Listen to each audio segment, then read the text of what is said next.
প্রিয় সুধী, প্রীতি ও শুভেচ্ছা রইল।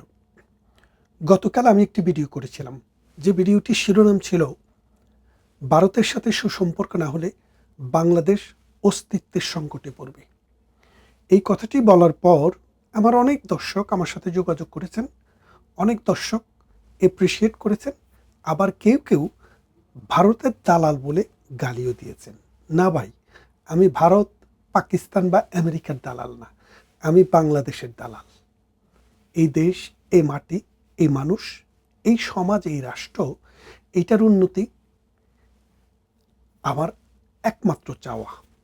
কারণ এটা আমার পূর্বপুরুষের দেশ, আমার পিতা মাতা এই মাটিতেই শুয়ে আছে, আমার আত্মীয় স্বজন বন্ধুবান্ধব তাদের প্রায় সবাই বাংলাদেশে বসবাস করে। আমিও বড় হয়েছি বাংলাদেশে, পড়াশোনা করেছি বাংলাদেশে, জীবনের নানান বাঁকে বিদেশে বসবাস করি, সেটা আলাদা কথা, কিন্তু বাংলাদেশকে এখনো আমরা ধারণ করি। তো যেই কারণে আমি বলেছিলাম ভারতের কথা, কালকে তো একটা বিষয় আমি আলোচনা করেছি, কিন্তু দ্বিতীয় বিষয়টি হচ্ছে বাংলাদেশে যে ভারত বিদ্বেষ, এই ভারত বিদ্বেষের মূল শিকড়টা কোথায়? মূল শিকড়টা এক কথায় বলা কঠিন, কিন্তু এটাকে অ্যানালাইসিস করা যায় নানান আঙ্গিকে। যেমন দেখেন, বাংলাদেশে একটা শ্রেণীর মানুষ আছে যারা ভারত বিদ্বেষটাকে তাদের ধর্মীয় দায়িত্ব মনে করে, অথবা তাদের রাজনৈতিক দায়িত্ব মনে করে, অথবা তাদের নৈতিক দায়িত্ব মনে করে। 1971 সালে পাকিস্তানি সেনাবাহিনী যখন ঘরে ঘরে ঢুকে বাংলার নারীদেরকে ধর্ষণ করছে, বাংলার শিশুদেরকে হত্যা করছে, বাংলার দামাল ছেলেদেরকে গুলি করে মারছে, তখনও কিন্তু এই জমিনের জন্ম নেওয়া এক শ্রেণীর সন্তান, এক শ্রেণীর মানুষ, রাজাকার, আলবদর, আল শাম, শান্তি কমিটি, মুজাহিদ বাহিনী এই রকম তৈরি করে তারা মুক্তিযোদ্ধাদের হত্যা করেছে। বাংলাদেশের মানুষকে যারা হত্যা করছে তাদের ফেরালাল বাহিনী হিসেবে তাদেরকে সহযোগিতা করেছে। এটা আমাদের মুক্তিযুদ্ধের দলিলে আছে, মুক্তিযোদ্ধা কাকে বলে সেই সংজ্ঞাতেও আছে। তাহলে চিন্তা করে দেখেন, যে 30% মানুষ 1970-এর নির্বাচনে আওয়ামী লীগের বিরুদ্ধে ভোট দিয়েছে, পাকিস্তানের পক্ষে ভোট দিয়েছে, দিনে দিনে তাদের সংখ্যা আরও বেড়েছে। কেন বেড়েছে? বাংলাদেশ একটি পশ্চাৎপদ গরিব দেশ ছিল। এই দেশে নানা অর্থনৈতিক, সামাজিক, রাজনৈতিক এবং আমাদের বিচার ব্যবস্থা, শাসন ব্যবস্থা, আইন ব্যবস্থার মধ্যে অনেক গলদ আছে। তৃতীয় বিশ্বের দেশগুলোতে এটা স্বাভাবিক, এটা থাকেই। এটা যেতে যেতে আমরা যেখানে গিয়েছি, এর এই লম্বা পথ পাড়ি দিতে দিতে নানান ধরনের পলিটিক্যাল ডাইমেনশন এসেছে।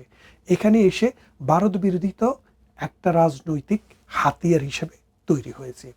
অথচ দেখেন, ভারত বিরোধিতার জন্য যে কথাগুলো ব্যবহার করা হয় তার একটি হচ্ছে যে ভারত থেকে আমরা প্রতি বছর 10 বিলিয়ন আমদানি করি, আর ভারত মাত্র 1 বিলিয়নেরও কম আমাদের কাছ থেকে আমদানি করে। অর্থাৎ আমরা রপ্তানি করি 1 বিলিয়নেরও কম আর আমদানি করি 10 বিলিয়ন। এখন প্রশ্নটা হচ্ছে, ভারতের সাথে আমরা যে এই 10 বিলিয়ন আমদানি করি, এটা কি আমরা ভারতকে দয়া করি, নাকি ভারতকে ভালোবেসে বলে করি, নাকি ভারতকে কোনো বিশেষ সুবিধা দেওয়ার জন্য করি, নাকি আমাদের নিজেদের পিঠ বাঁচানোর জন্য, অর্থনীতি বাঁচানোর জন্য, জীবন বাঁচানোর জন্য ভারতের কাছ থেকে কিনে আনি? এখন আপনারা একটা জিনিস খেয়াল করে দেখেন, বাংলাদেশের যে গার্মেন্টস ম্যানুফ্যাকচারিং যে ফিল্ড, যে ইন্ডাস্ট্রিটা রয়েছে, এই ইন্ডাস্ট্রি আমাদের প্রতি বছর $70 বিলিয়ন আমরা এক্সপোর্ট করি Europe, America, Africa, Latin America, Australia, New Zealand, Canada. খেয়াল করে দেখেন, আমাদের যে উৎপাদিত পোশাক পৃথিবীর বিভিন্ন দেশে যাচ্ছে, তার বিনিময়ে 70 বিলিয়ন আমরা ফরেন কারেন্সি ইনকাম করি।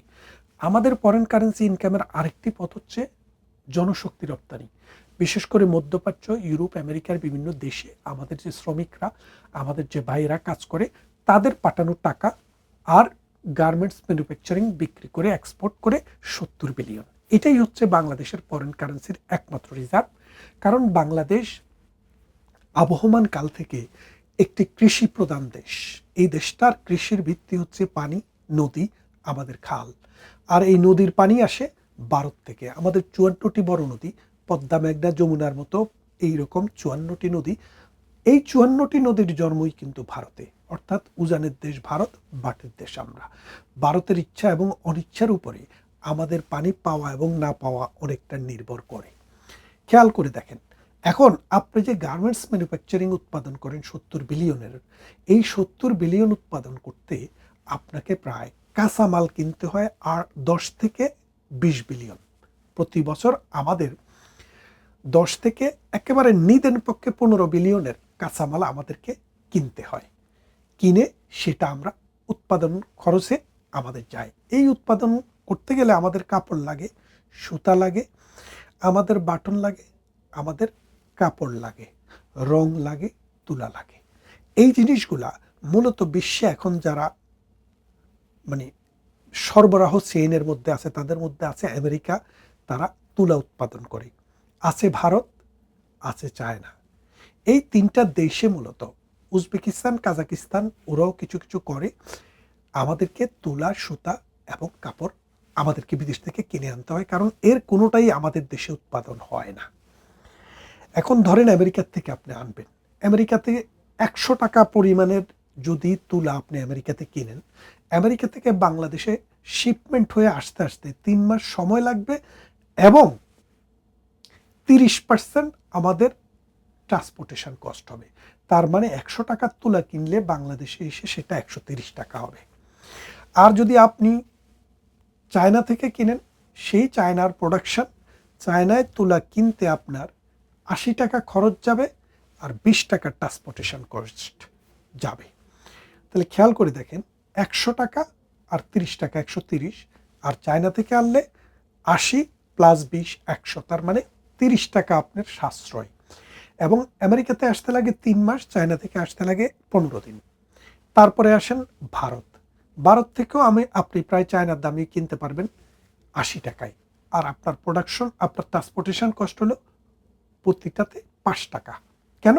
কারণ আপনি এই বেনাপোল বন্দর দিয়ে ট্রাকটা পাস করে দিবেন, 1 দিনের ভেতরে 2 দিনের ভেতরে প্রোডাকশনটা আপনার ঘরে।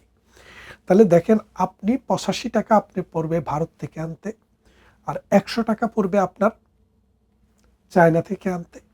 আমেরিকা থেকে আনতে হলে আপনার 130 টাকা পড়বে।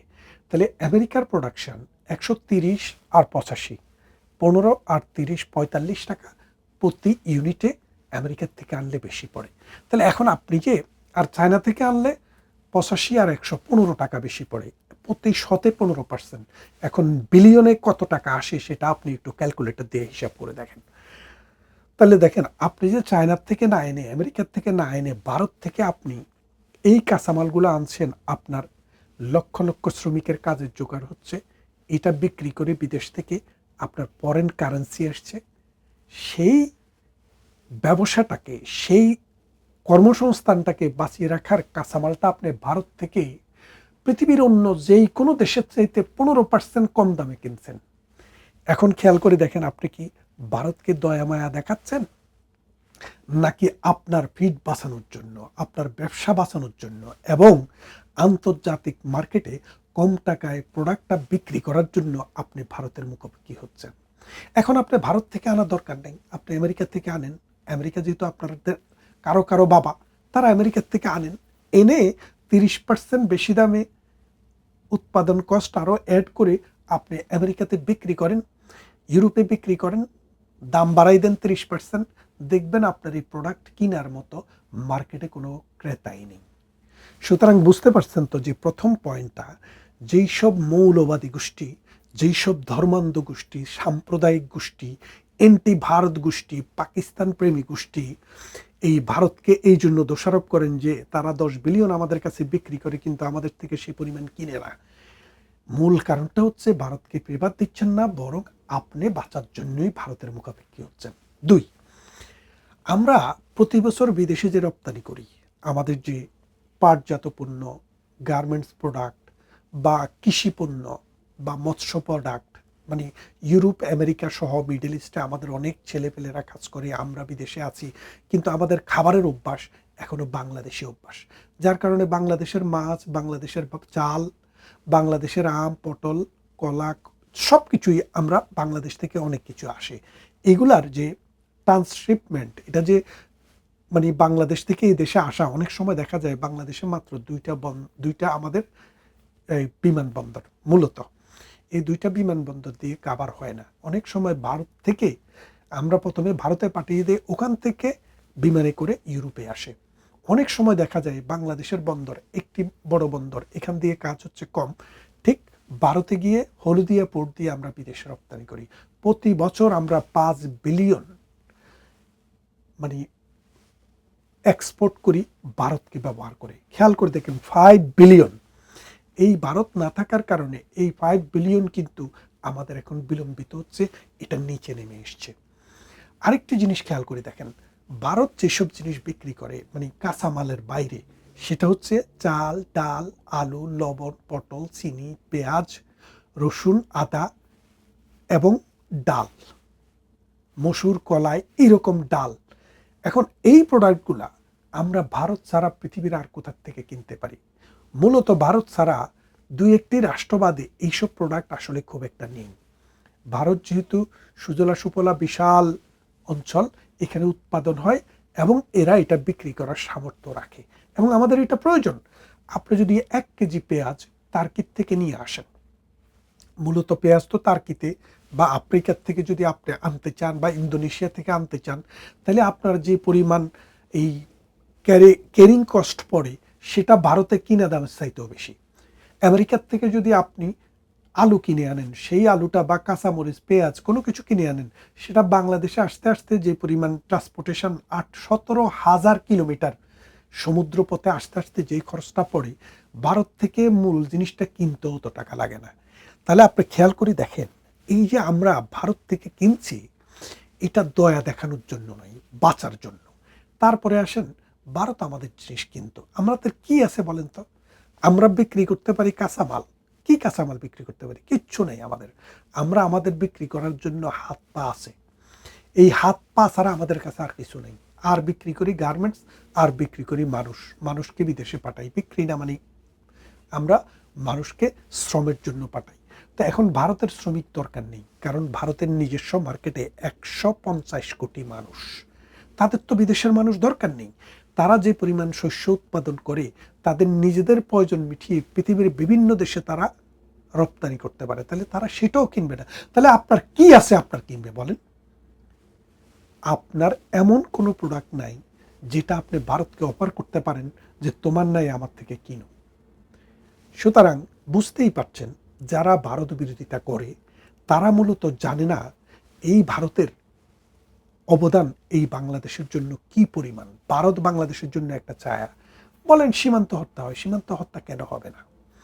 এত বড় একটা সীমান্তে, যেখানে খোলা সীমান্ত ছিল, চোরা কারবারি হয়। চোরা কারবারি বন্ধ করা প্রত্যেকটা রাষ্ট্রের রাজনৈতিক দায়িত্ব এবং রাষ্ট্রের আইনগত দায়িত্ব, এবং রাষ্ট্রের যে সীমারেখা, রাষ্ট্রের যে সার্বভৌমত্ব, সেটার জন্য প্রয়োজন।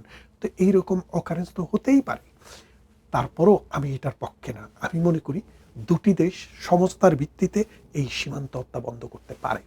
তারপরে আসেন, বাংলাদেশ যে উৎপাদন করে চাল, ডাল, এই যে আমাদের যে মৎস্য, মাছে ভাতে বাঙালি, আপনার মাছ এবং ভাত, এই দুইটার সাথে সম্পর্ক হচ্ছে নদীর। নদীর কীরকম? নদীতে যদি পানি না থাকে, পুরো দেশ যদি শুকিয়ে যায়, আপনি পুকুর ছাড়া আর কোথাও মাছ পাবেন না।